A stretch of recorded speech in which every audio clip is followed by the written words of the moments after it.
Good morning. It's Science with Mrs. Finch. I'm so happy to see you again. Today we are going to be talking about crystallization. Now, that is a very big word, but it's very similar to what I have in my hand. This is a piece of quartz crystal. Okay, and we're going to talk about how this is made in nature.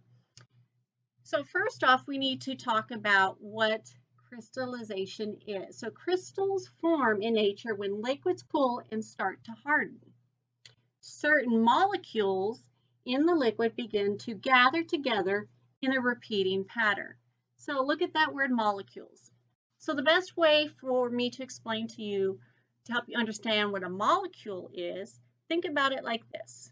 You're in class, even better, you are at the playground and you and your classmates are all running around. And the teacher blows the whistle to get you to line up. So you are all apart running around.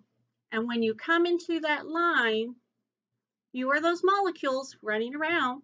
But when you come into that line, you start to form a repeating pattern. That pattern in crystals is just like that line that you guys made when you lined up from recess. So what are some examples? So let's look down here.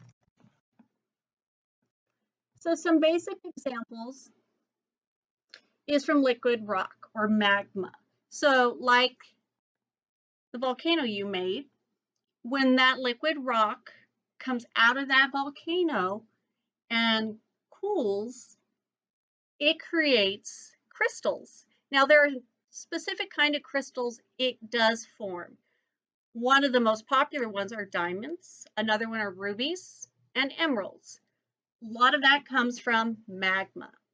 The other one is ice crystals. So if we look here, I wrote ice crystals. This is when it's high in the clouds and it freezes. And those crystals are the snowflakes. Yes, those are crystals. Isn't that cool? If you look under a magnifying glass, in fact, if you looked in a book on Scholastic, I bet you would find pictures of different kinds of ice crystals. Another one that we are going to do today and make is a quartz crystal. It's a common mineral, and that's where you see that amethyst crystal. It is purple. So this is quartz. This is just a regular quartz. It's just clear. We are going to try to make a crystal using some basic supplies. Okay, so we are going to make our egg geodes, and I figured since we just had Easter, this is the perfect time to make these. These are the things you'll need. You'll need warm water.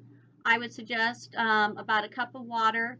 Put it in the microwave in a glass like this. This is my Pyrex glass. And you will probably warm it for about 1 minute. You're going to have your adult do this part. Then you need alum. Alum is something you can just buy at the grocery store. Just like this. A lot of people use it to make meringue for lemon meringue pie, my favorite. And then you will need some glue, white Elmer's glue, and a clean eggshell.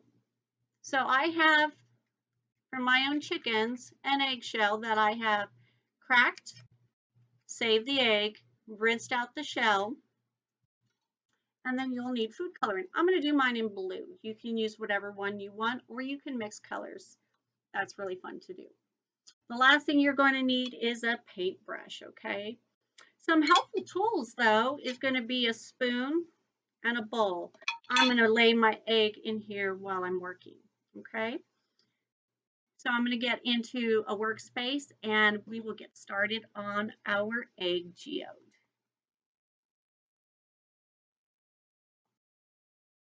Okay, so here I have my bowl, just a little bowl.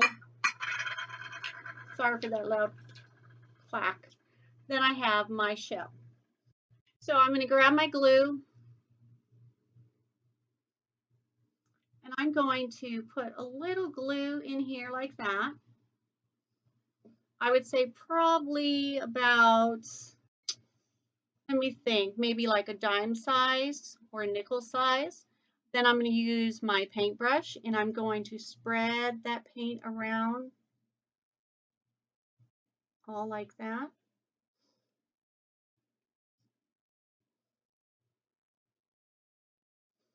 I'm going to put it right here, and then I'm going to do the same thing with my other part of my shell. And I'm going to paint it around.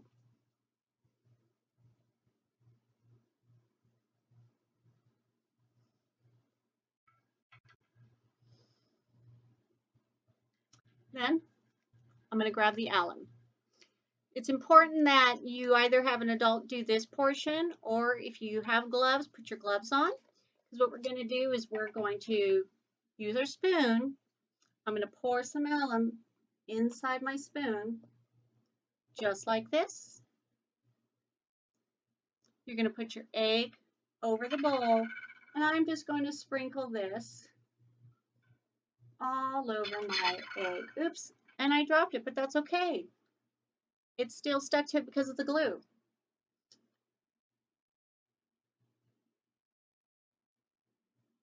So once I have it in there, I'm going to just do this. I'm going to go all the way around so I can get all those edges. Then I'm going to dump out the excess. Then I'm going to get the alum I have in here that I spilled. And I'm just going to pour it back into my spoon. Because remember, it's okay to make mistakes. That's how we learn best. I'm going to put this shell again in my hand. I'm going to pour that alum in, sprinkle, sprinkle. And then I'm going to rotate it around. That means go in a circle like this. I'm going to rotate it around. There we go. Dump out the rest and put my eggshell down. So now I have my warm water. I am going to scoop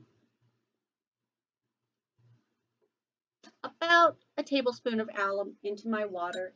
I'm going to mix it up until it's all dissolved.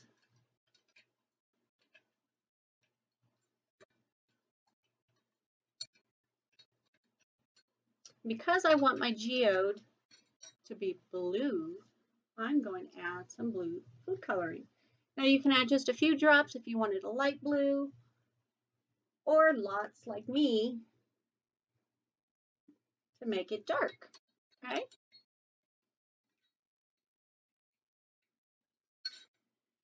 So I have a paper towel here, and what I'm going to do with that is I'm going to grab my paper towel, lay it down, put my eggs on top of it, and I'll tell you why. Because after I dip them, I want as much of that food coloring to be caught by that cloth. So I'm going to go ahead and take my first shell.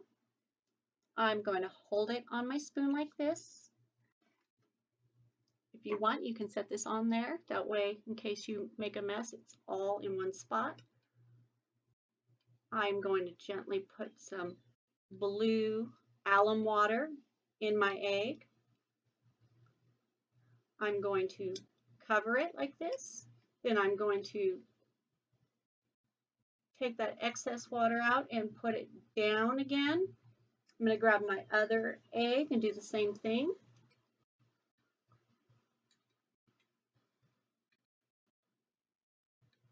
And I want to cover that whole shell on the back side too, because I want the crystals all over my egg. Now, my eggs are not quite as blue as I like them to be. So what I'm going to do is I am going to add a little more food coloring.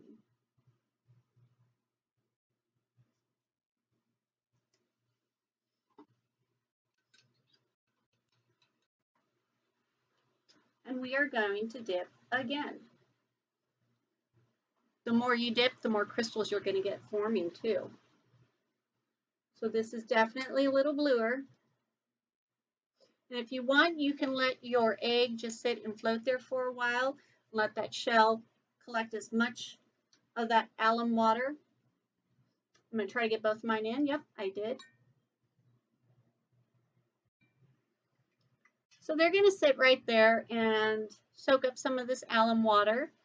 And then we are going to watch over a few days how the crystals grow, okay? So each day I'm going to take a little image of the egg and I'm going to time lapse it. That means I'm going to make it go a little faster so you don't have to wait the whole time to see those crystals for me. Okay, so for now, I'll see you in a few days. Hi again. So one of the things that I have found to be very useful in making our geode eggs is with once you've done your last dip into the alum mixture, if you grabbed your food coloring and put just one drop inside the egg and just twirl it around the egg, just like what we did with the alum powder, and just let it sit and dry, you will get a darker color that stands out better. So that is a fun hack that I discovered doing this project. Part of science is trial and error, and so I tried and I still didn't like how light blue it was, so I said, well, let's try this. And so it seemed to work. So here is the first day of the crystal with that dark blue, and it's got a light blue out. See? So tomorrow you will get to see it grow a little more, and then the next day and the next day. I will have it on time lapse and you will get to see it all in this video. At the end of this, please send me your beautiful geode pictures at finchm@tecumseh.k12.ok.us. I hope you enjoyed this. I know my class did when we did this earlier in the year. It's a fun project that you can do at home. Another great project to do with this is making sugar crystal geodes. And that is one that you use fondant and sugar crystals that's been warmed in water, and it's edible. So that's a fun one to make as well for Easter. So until next time, we'll see you guys.